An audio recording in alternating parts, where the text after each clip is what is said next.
So what is happening when we're perceiving things in our environment that have different strengths of stimuli? I think first we need to make sure that we're really comfortable with what's happening when we're actually sending signals. So let's back it up a little bit and talk about some basics of our neuron, and then we can get into a little bit more about how are we sending information in a way that allows our brain to perceive different things. So as a refresher, remember when you send signals, you have parts of the cell that receive information and one thing that sends information. And that part right here is the axon.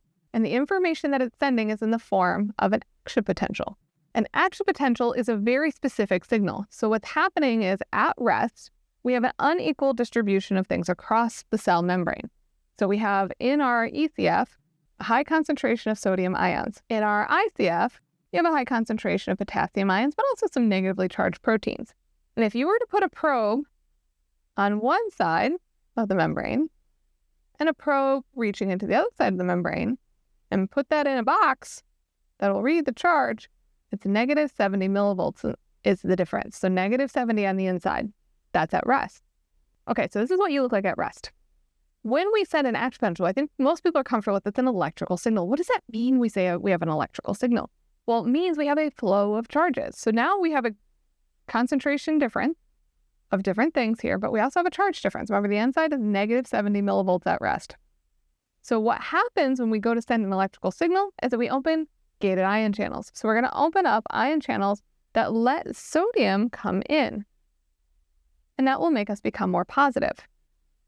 When we get to a specific action potential, what's happening here is that you have to get these gated ion channels to open by hitting a certain charge. We call that charge threshold. So in order to send an action potential, you have to hit threshold. So here we are. We kind of measure, there's our little voltmeter, and we're at rest at our negative 70. What will happen is we'll start to have charges that move us up. And when we get to threshold at negative 55, we will send a signal, and that's our action potential. That signal will go up to a positive 30, so it's all in millivolts. That's an action potential. So an action potential is a specific wave of charges that move us from negative 55, which is our threshold, to a positive 30, and then you'll come back down. That's the action potential. Flow of sodium ions coming in, making you become positive, and then you go back. Okay, that's the basics. The question is, how do we know when to do that? How do we get to negative 55?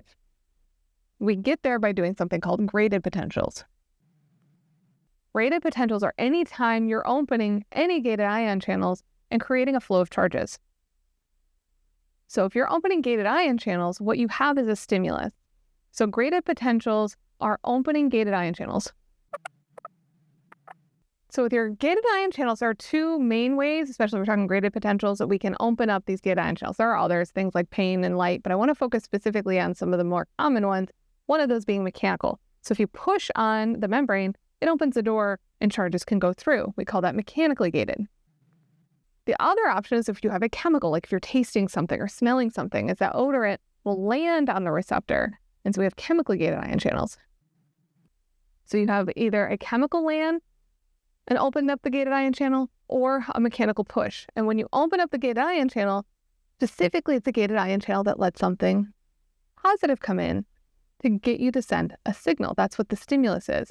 So let's walk this out now that we have some background information. Is what you're going to have is a stimulus. A stimulus is something that will open a gated ion channel. So we open gated ion channels. Specifically, if we're going to try to get closer to threshold, because we're trying to tell the body, hey, there's a stimulus here, we're going to open sodium ion channel. What will happen next is sodium goes in. When you get sodium coming in, your charge becomes more positive. What you're doing there is you're depolarizing. And hopefully, if it's something that's a strong enough stimulus, you're going to depolarize to threshold. Remember, that's the negative 55 millivolts. If you depolarize to threshold, you're going to make an action potential. How do we do that? So here, remember I said there are different kinds of gated ion channels. These ones were specifically, we were talking for graded potential. But here, that's a voltage gated ion channel. That's what you have along the axon.